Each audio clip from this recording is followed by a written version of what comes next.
Meus queridos irmãos, bom dia. Cumprimento os irmãos com a saudação de Paulo a Tito, graça e paz da parte de Deus e do nosso Senhor Jesus Cristo. Gostaria de compartilhar com os irmãos uma breve reflexão em Gênesis, no capítulo de número 11, onde conta a narrativa, a história da Torre de Babel, e que, na verdade, trata também da reflexão e o ponto de dois reinos, o reino e o governo de Deus, ou o reino e governo dos homens. Gênesis 11, quero ler com os irmãos do versículo 1 até o versículo de número 9.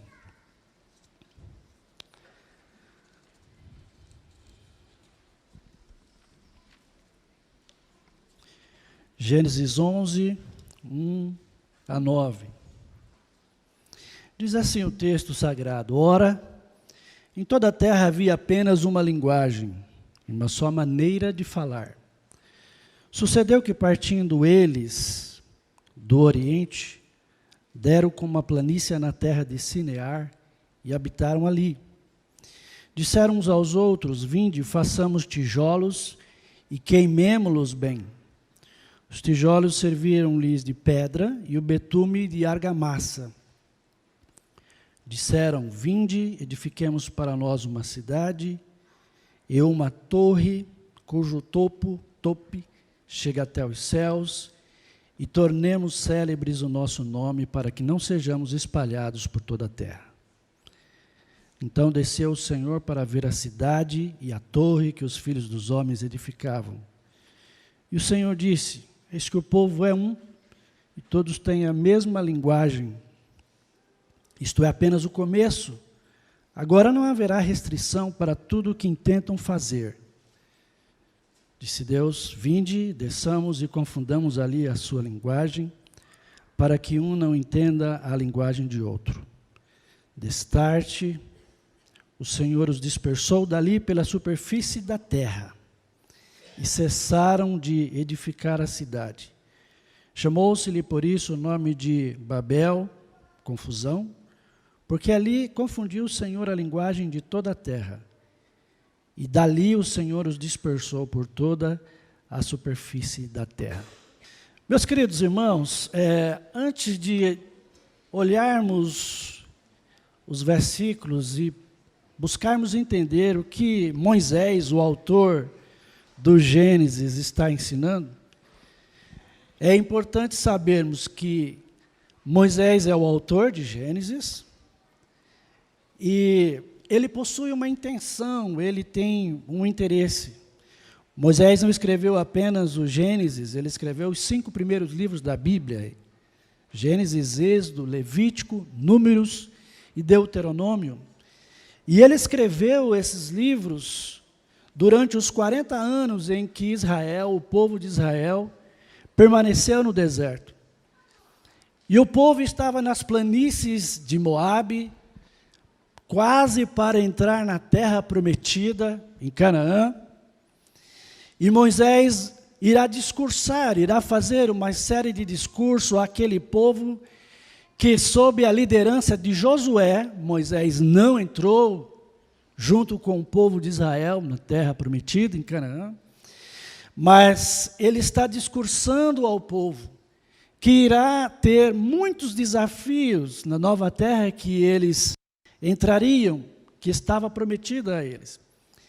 Então Moisés faz vários discursos ao povo de Israel e começa a contar-lhes sobre a criação do mundo, a origem da vida, do ser humano, a queda, o pecado, o dilúvio, a origem das nações e muitos outros assuntos. Moisés está conversando com o povo de Israel antes que eles entrem a conquistar a terra, dando orientações, exortando, lembrando-os de quem eles são e de quem a eles servem.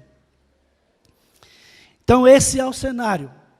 O povo de Israel, aquela grande multidão, está ouvindo o discurso de Moisés, e Moisés está os orientando, Moisés está trazendo a eles várias histórias, para que eles, quando entrassem em Canaã, eles lembrassem de tudo aquilo que Moisés havia escrito. E aqui entra a nossa história. O que é que será que Moisés, o autor de Gênesis, o autor desse texto, contou essa história ao povo de Israel? Qual é a intenção de Moisés? E antes que a gente pense na intenção, os dois versículos, o versículo 1 e 2, mantenha a sua Bíblia aberta, por gentileza, os versículos 1 e 2, nos informa que em toda a terra havia apenas uma linguagem, uma só maneira de falar.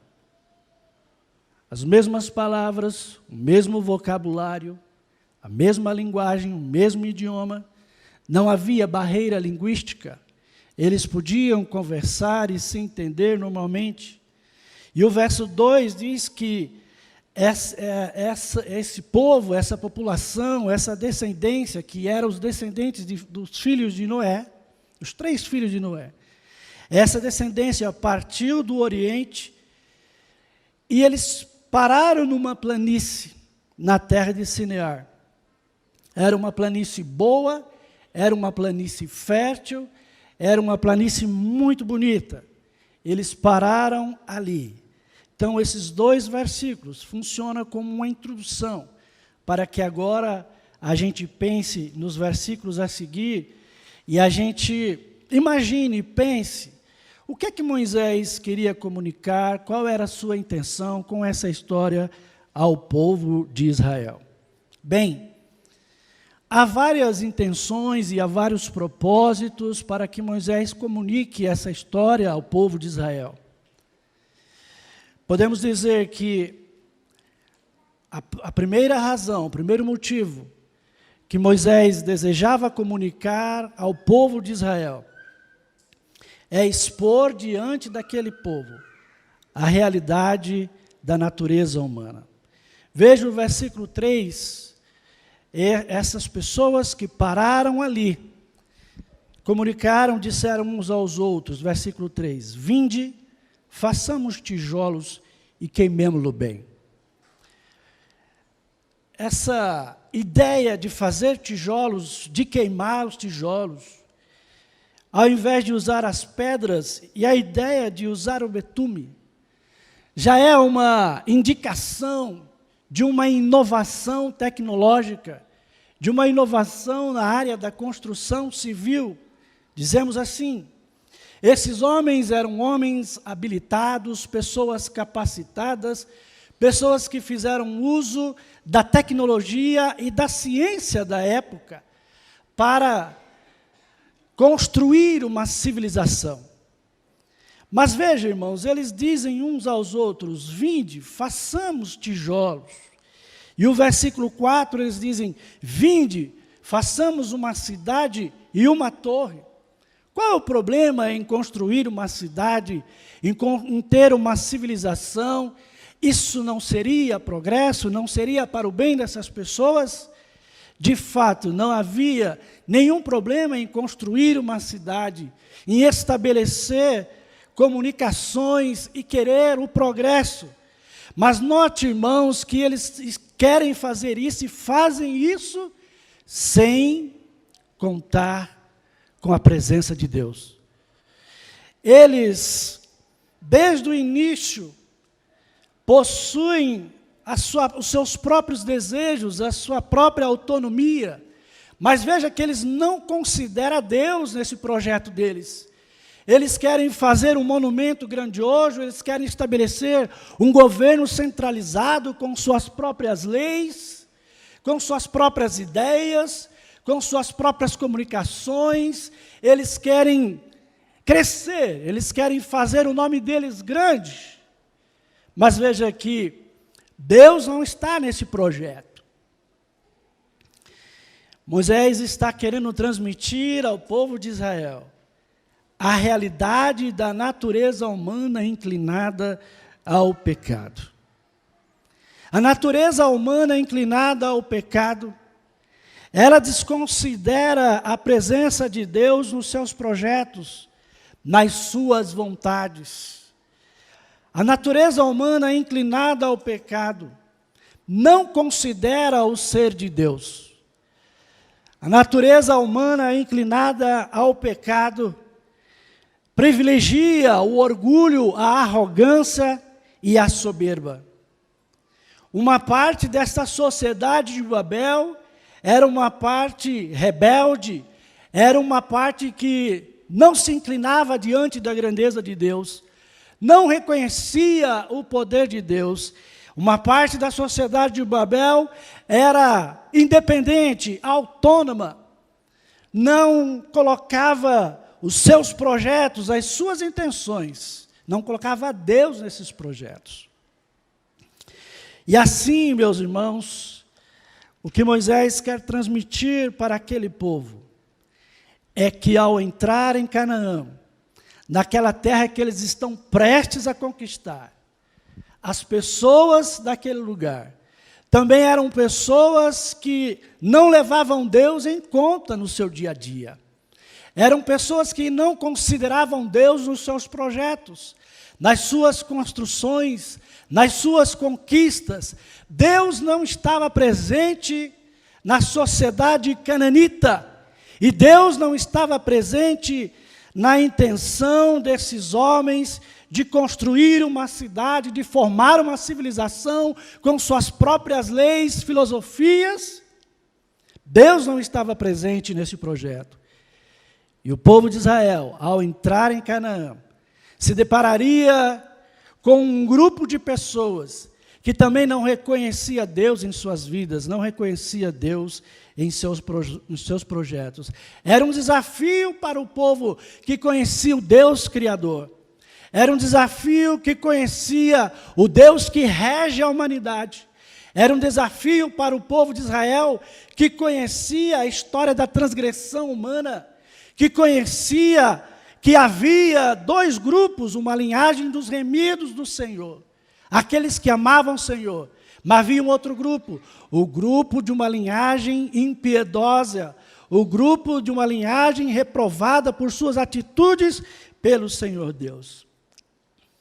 Mas aquilo que Moisés está expondo ao povo de Israel não serve apenas para eles. É verdade que primeiramente é endereçado àqueles ouvintes, àquela audiência, mas eles servem também para nós hoje. A nossa natureza humana é inclinada ao pecado. Ela possui a tendência também de não considerar Deus nos seus negócios.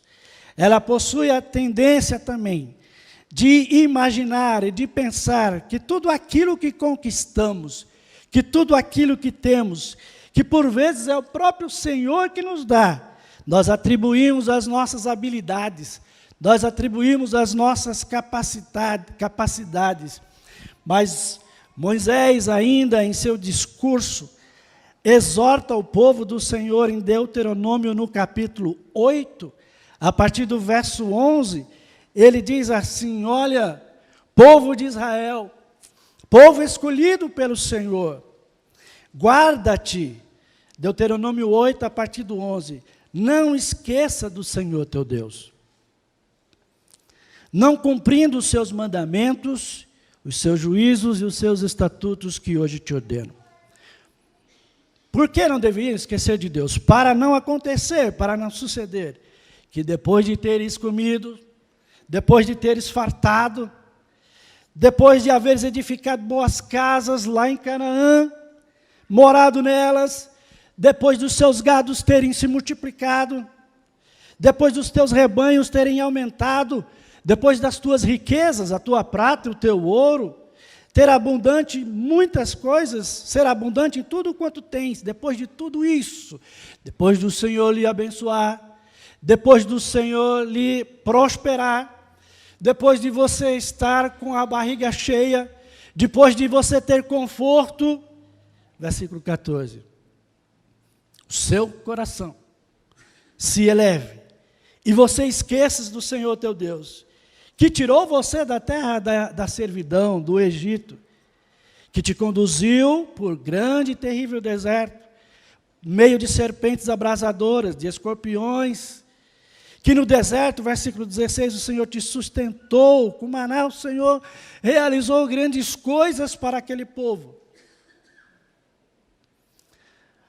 Mas, ao se sentirem confortáveis, ao estarem tudo bem, eles podiam dizer no seu coração: a minha força e o meu poder me adquiriram tudo isso. Moisés ainda exorta o povo, diz: antes te lembrarás do Senhor, teu Deus, porque é Ele o que te dá força para adquirires riquezas, para confirmar a sua aliança que sob juramento prometeu a teus pais. Não esqueças do Senhor teu Deus. É muito fácil, meus irmãos, por causa da nossa natureza humana pecaminosa, é muito fácil nos aproximarmos de Deus nos momentos de dificuldades. Quantos de nós, nos momentos de dificuldades, talvez frequentamos até mais a igreja, os cultos de oração, talvez nos aproximamos mais diante do ser de Deus, mas quando, muitas vezes, não que isso seja uma lei, mas muitos de nós, muitas vezes quando o Senhor nos prospera, nos abençoe, corremos o risco de acharmos que tudo isso que estamos conquistando pela graça de Deus é fruto da nossa capacidade e habilidade. Mas não é assim que devemos agir. Devemos considerar Deus nos nossos projetos. Devemos considerar o ser de Deus em nossa vida em todo o tempo. Toda a mínima conquista que você obter, considere que não é por causa da sua sabedoria, considere que não é por causa da tua habilidade, mas sim pela graça de Deus, pela misericórdia de Deus e pelo poder de Deus. Por vezes achamos que são os impiedosos, aqueles que não temem ao Senhor, que não reconhecem o Senhor, que são arrogantes, presunçosos, vaidosos. Mas Moisés diz essas coisas ao seu povo, ao povo de Israel, para que eles não agissem segundo os ímpios, segundo a descendência que não ama ao Senhor. E essa descendência agora tem um projeto grandioso de construir uma civilização, uma cidade. Mas onde está Deus nesse projeto? Simplesmente eles dizem: vinde, façamos, edifiquemos, mas Deus não está sendo levado em conta aqui. Então podemos, meus queridos irmãos, analisar que, primeiro motivo, a primeira intenção de Moisés, era expor que a natureza humana, sob o domínio dos vícios do pecado, ela se torna rebelde, desobediente, confronta ao Senhor Deus. E a razão para isso é porque existe uma força interior, interna, chamada pecado. E quanto a essa realidade, existem 3 pontos de vista. Existem pessoas que negam a realidade do pecado, que não existe algo como o pecado. Existe outro grupo de pessoas que dizem que passamos a ser pecadores quando pecamos, ou seja, nascemos bons, mas pecamos por imitação. Somos viciados à imoralidade por ver os outros pecando. Somos pecadores porque pecamos. Mas existe um outro grupo, que deve ser o nosso grupo. Nós pecamos porque somos pecadores. Nós nascemos em pecado, conforme diz Davi na sua oração. No ano de 2009, no Reino Unido, um grupo de céticos e ateus, incrédulos, iniciaram uma campanha publicitária nos ônibus e metrôs. E os dizeres dessa campanha era: provavelmente Deus não existe, portanto não se preocupa não se preocupe e curta a vida. Eram pessoas revoltadas com a existência de Deus, com as exigências de Deus. Eram pessoas que não consideravam Deus no seu dia a dia, nos seus projetos. Mas nós não devemos ser assim. A segunda intenção de Moisés, e o que ele quer comunicar ao seu povo, é que ele está preparando o povo de Israel para um confronto de ideias, de culturas, de civilizações, quando entrasse em Canaã. E isso, podemos analisar isso quando essas pessoas que querem edificar uma cidade dizem: vinde, edificamos também uma torre. Essa torre era uma construção altíssima, monumental. Essa torre, na verdade, era um templo sagrado. Era uma construção muito alta. E eles dizem: nós vamos construir uma torre para tornar o nosso nome imortal, para que depois que nós morramos, sejamos lembrados por essa grande construção, por esse grande templo. A torre era um grande templo, com vários edifícios, muito alto. E no topo desse edifício, em forma de pirâmide, havia um santuário. E ao lado desse edifício, ao lado dessa torre, havia grandes escadarias do lado de fora para subir até o santuário. Esses homens acreditavam que podia ter acesso a Deus pelos seu próprio pensamento. Eles criaram uma religião e um tipo de espiritualidade segundo a sua maneira de enxergar o ser divino. Mas Moisés está dizendo: olha, quando vocês entrarem em Canaã, a realidade da natureza pecaminosa dessas pessoas não apenas levarão vocês a acharem que vocês devem não se importar com Deus em seus projetos, mas eles influenciarão a vocês, para que vocês adorem outros deuses, para que vocês adorem o sol, as estrelas e os astros, para que vocês consultem os mortos, para que vocês busquem um tipo de espiritualidade, que não é a verdadeira adoração, do qual vocês aprenderam desde o início da criação.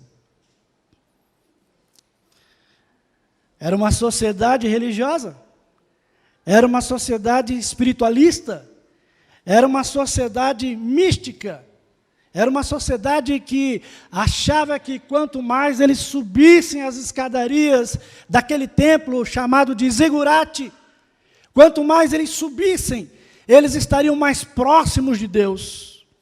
E assim também somos nós, assim também é essa sociedade.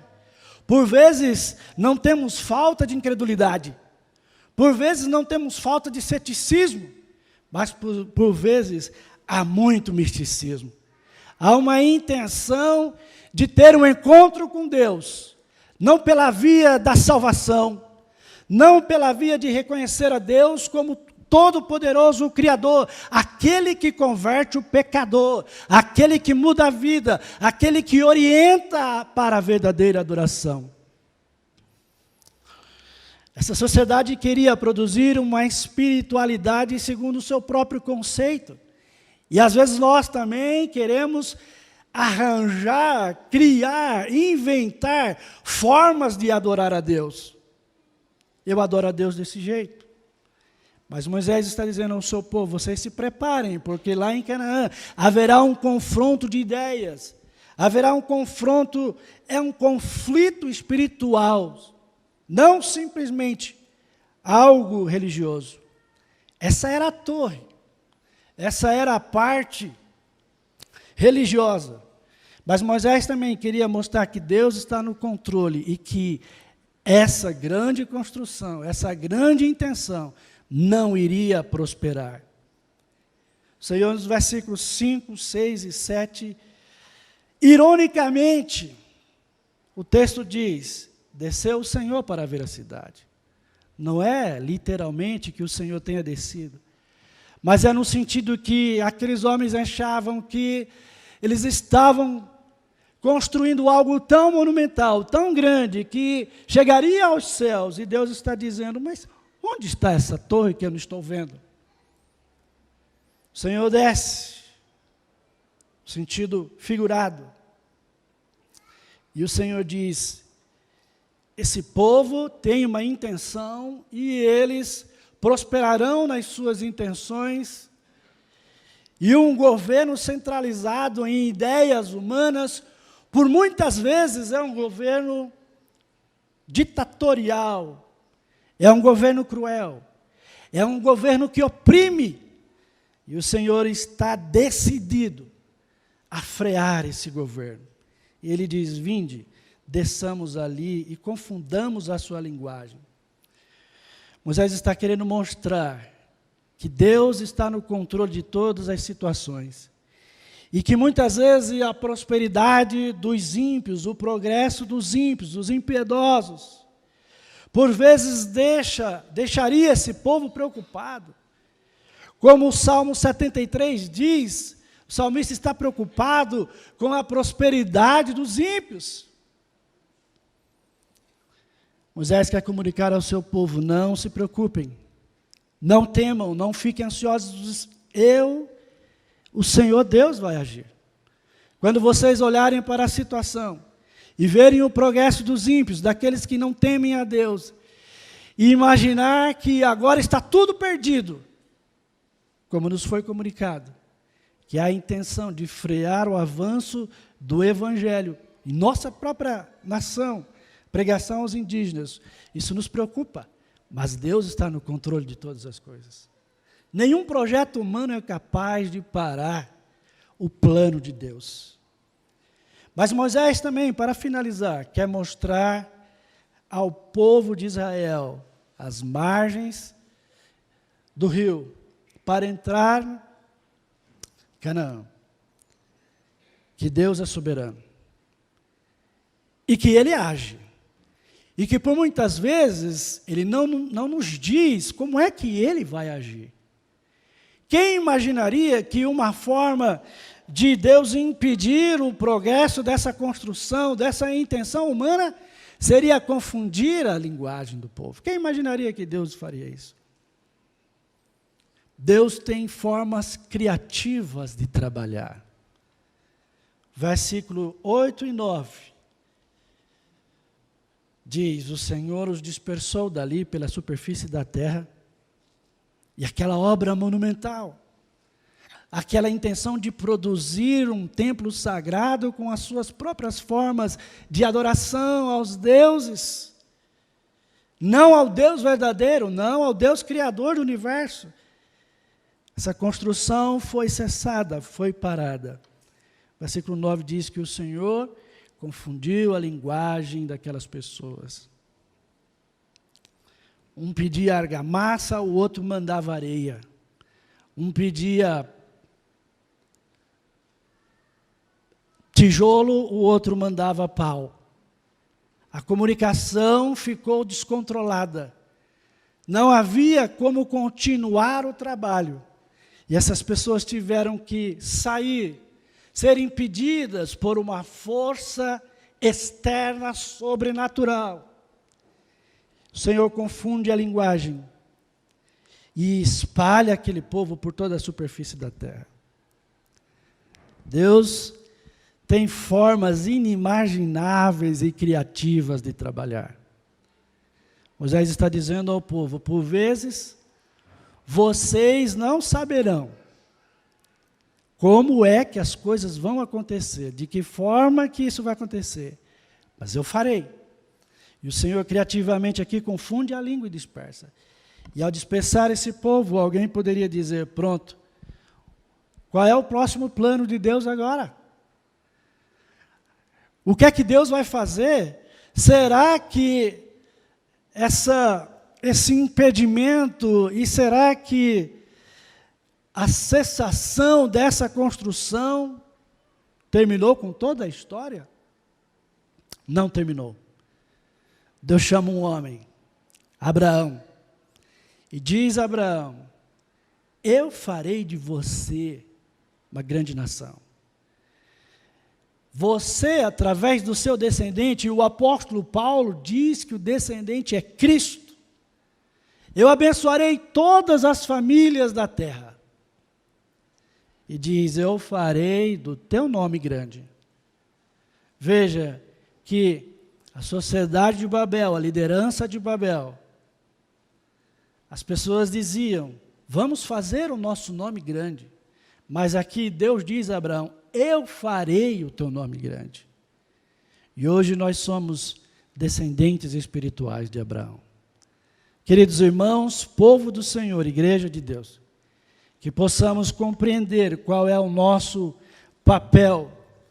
E assim como essa lição serviu para o povo de Israel, que ela também possa servir para nós hoje, como